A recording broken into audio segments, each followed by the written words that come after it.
Hi, my name is Thomas Grip and I'm one of the co-founders of Frictional Games. I worked with engine code, gameplay code, design and many other things for Amnesia.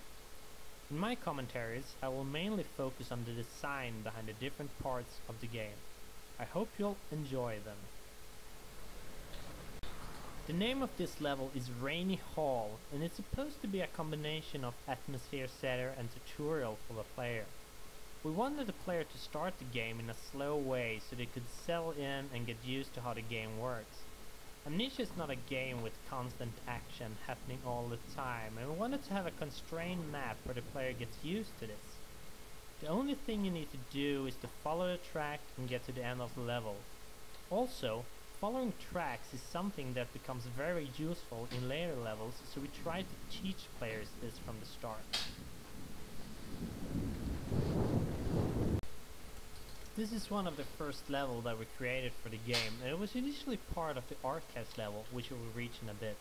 Amnesia started out with a pretty different design, and when we redesigned it, the maps did not fit. This caused us to split them up and scatter them out. So in the first design, after this corridor, the archives level was supposed to follow, and the room lying there now was built much later. In fact, the first designs did not have Daniel waking up with an amnesia at all, and it was actually added later on. In the first story draft, Daniel still had hidden memories, but he was unaware of this at the start of the story. However, as we redesigned things, we found the waking up with amnesia thingy, although a bit cliché, much more fitting. Hi there, my name is Luis Rodero. I'm mostly the tool programmer, level scripter at times, and perhaps the main reason why the rest of the core team at Frictional Games is pretty much forced to speak English at our internal meetings, as I am the only non-Swede here. Now, what a Spaniard is doing with a bunch of Swedish guys is a whole different story with what we're discussing today. By the way, I will be talking mostly about tools and scripting, hope you like. The editors themselves went through a lot of design changes during the development. Not that many in visual appeal as in internal stuff, like data structures and handling. This happened mostly because at the beginning we only knew the basic stuff that needed to be in them, and as they grew in features and functionality, they started to kind of fall apart, mostly due to my big lack of previous experience in projects like this.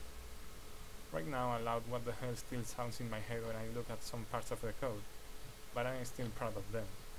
They can also get a bit buggy at times, but hopefully this won't happen again in the future, and I already got some nice ideas for the next iteration of the tool. Hello everyone, my name is Mikael, and I'm the writer for Amnesia, The Dark Descent. I think we can all feel the story kick-starting as we finish the letter from Daniel. The game itself is just filled with confusion, and I think we're really doing the player a service keeping it simple in the beginning. Basically try to take your revenge on Alexander, that is the premise of the game. You don't really need to dive any deeper than that, but hoping that the player will care about the story, they have the entire game in front of them to decide if they think killing Alexander is justified or not. Hello, my name is Mark Nikander. I'm a 3D artist and level creator at Frictional Games. I started out as a helper during Penumbra Overture, and I was finally hired as a full-time artist. Hello, my name is Mark Nikander. I'm a 3D artist and level creator at Frictional Games. I started out as a helper during Penumbra Overture, and I was finally hired as a full-time artist in the later part of Penumbra Black Plague.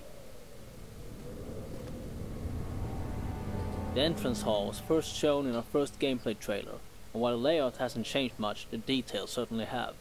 We build our levels from sets of pieces, in this case, the custom-based set. While the carefully planned set pieces made level building very easy, the levels became very similar and we had to make special pieces to the levels. Now, 1.5 years later, the special pieces make up about half of the pieces in the custom-based set, and we made changes to incorporate these objects into the earlier levels. An example of this can be seen if you compare the hole in the roof now with the one from the first trailer. The new roof was made in the middle of the project when we built level 9 Back Hall. A special version was made to give the roof hole in the entrance hall more depth and detail.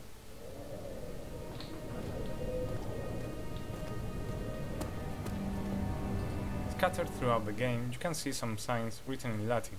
The reason for using it is that it was considered a language of culture and science, as most scientific and philosophy authors wrote their works and treatises in it. As we are dealing with a castle dwelled by a pretty smart guy that has been around since the Renaissance period, Latin all around the place was something we should expect.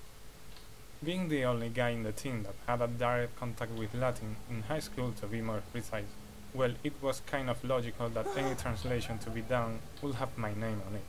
Translating stuff into Latin was kind of strange and fantastic to do.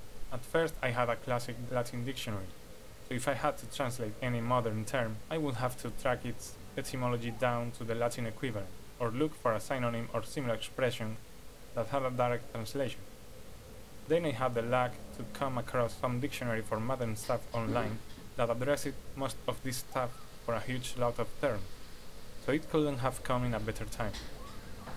Some days I would have Sebastian dropping a list of 9 or so entries to be translated, and before finding this dictionary, it was quite a lot of work.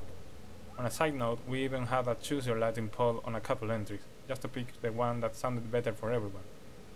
Results were pretty unanimous, by the way. For some final words on this, I must confess that, while I was pretty good at this in high school, that was like 15 years ago, so right now I'm not 100% sure translations are correct at all, but I took the time to make them at least plausible, so my apologies go in advance to any Latin guru up there playing the game, as I myself get on the verge of losing my temper when I see stuff like this obviously made up. If you haven't followed our development blog back when it started, you might have missed one of the biggest changes in our production pipeline. 2 years back, we started a toolset side project to ease and speed up the creation of content for the game. I'd say the level editor, which is what we, or more specifically Jens, Mark and Marcus, have used to build all the halls and corridors you are walking through right now, is the big start of the pack. Its workings in a nutshell: while all the models and assets are actually made in software like Maya or Blender, everything geometry-wise in the levels is put together in it. Then lighting and sweet details like decals and fog are added in. While this approach might sound simple, really nice stuff can come out from it, as you can see in the game. This is one of the many hub levels in the game, and this is a design concept that we started out with in Penumbra. The idea is to give the player some freedom on where to go, but at the same time give a clear objective. In this level, the slime obstacle is a thing that the player needs to get past, and all other levels then have things needed to do so. The slime itself is one of the few puzzles left from the initial designs, and the one I'm probably the least proud of.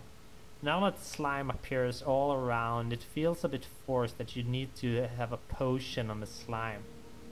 Many testers also complained that they wanted other options in getting rid of the slime, like burning it. However, creating a potion is the central theme for this hub, so we had to let it be. I don't think it's that bad, but we probably could have redesigned it if we had time.